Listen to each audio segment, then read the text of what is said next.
CAA के खिलाफ असदुद्दीन ओवैसी भी पहुंच गए सुप्रीम कोर्ट। सीएए के खिलाफ एआईएमआईएम चीफ असदुद्दीन ओवैसी भी सुप्रीम कोर्ट पहुंच गए हैं। उन्होंने अपनी याचिका में कहा है कि संशोधित कानून संविधान की मूल भावना के खिलाफ है। यह आर्टिकल 14, 25 और 21 का उल्लंघन करता है। इसलिए जब तक सुनवाई होती है इस कानून को लागू करने पर रोक लगा देनी चाहिए। असदुद्दीन ओवैसी सीएए को मुसलमानों के खिलाफ साजिश बताते रहे हैं। उनका कहना है कि यह कानून भेदभावपूर्ण है, इसलिए जब तक सुनवाई होती है इस कानून पर रोक लगनी चाहिए। हमने सुप्रीम कोर्ट को पहले ही हमारा केस सुप्रीम कोर्ट में है। उस वक्त गवर्नमेंट ऑफ इंडिया के काउंसिल ने कहा था कि गवर्नमेंट ऑफ इंडिया ने अभी रूल्स नहीं बनाए हैं, तो इसलिए अभी इस पर कोई बहस करना बहुत जल्दी होगा।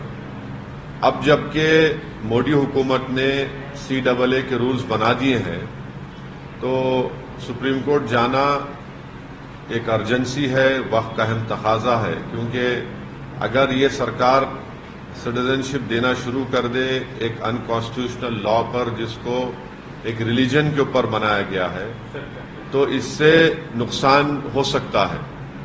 नुकसान ये है कि सुप्रीम कोर्ट मॉनिटर्ड एक NRC आसाम में हुआ जिसमें 19 लाख लोगों के नाम नहीं आए। उसमें से करीब 1 लाख के करीब मुसलमान हैं, बाकी नॉन मुस्लिम्स हैं। अगर आप इस लॉ के उस रूल्स के तहत उन तमाम लोगों को दे देंगे सिटीजनशिप जिनका रिलीजन इस्लाम नहीं है, तो ये बड़ा ही नाइंसाफी होगी उन लोगों के लिए, उन मुसलमानों के लिए जिनका नाम नहीं आया। दूसरा इंपॉर्टेंट पॉइंट यह है कि सुप्रीम कोर्ट ने 1960s या 70s में एक जजमेंट में कहा था कि अगर कोई एल्योरमेंट आप देते हैं किसी को अपना रिलीजन बदलने के लिए, तो वो भी एक क्राइम है।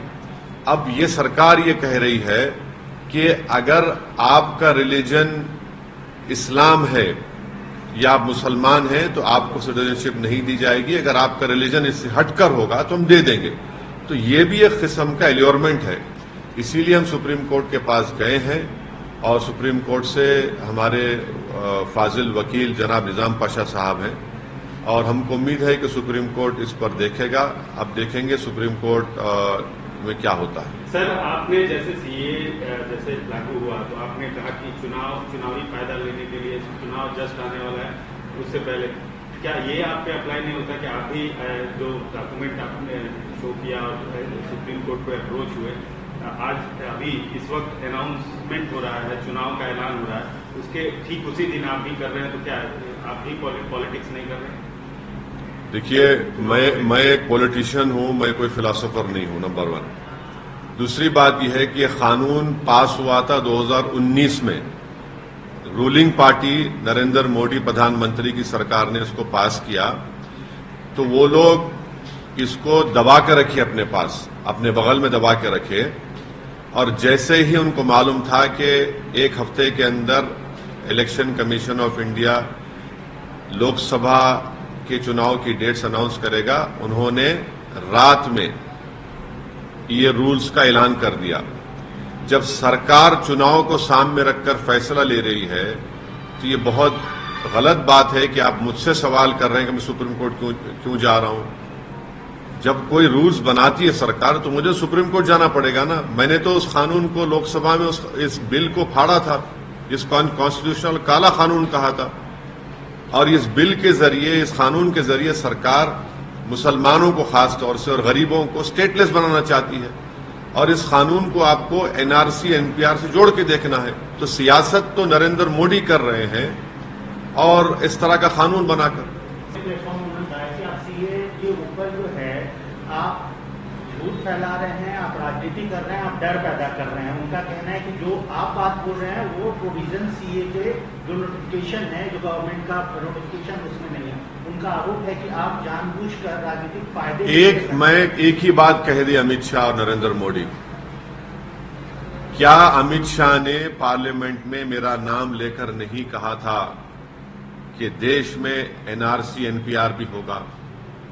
आपके कई टीवी चैनलों पर अमित शाह ने कहा था कि क्रोनोलॉजी समझिए, NPR NRC होगा। क्या बीजेपी ये कह दे कि आसाम में जो 19 लाख लोगों के नाम सुप्रीम कोर्ट मॉनिटर्ड एनआरसी जो हुआ था, जिसमें 1600 करोड़ रुपए खर्चा किए गए और 50 लोगों ने सुसाइड कर लिया, उसमें हेमंत बिस्व शर्मा जो मुख्यमंत्री वो कह रहे हैं, वो कह चुके हैं कि जो नॉन मुस्लिम है उनको सिटीजनशिप मिल जाएगी। मुसलमान क्या करेगा? वो एक खौफ का माहौल पैदा कर रहे हैं। मैं नहीं कर रहा हूं। पहले तो सिटीजनशिप का कानून आप मजहब की बुनियाद पर क्यों बनाया? आपने बनाया इसको, गलती आपने की, जो राइट टू इक्वालिटी के खिलाफ है भारत के संविधान के, तो वो कर रहे हैं सब चीजें।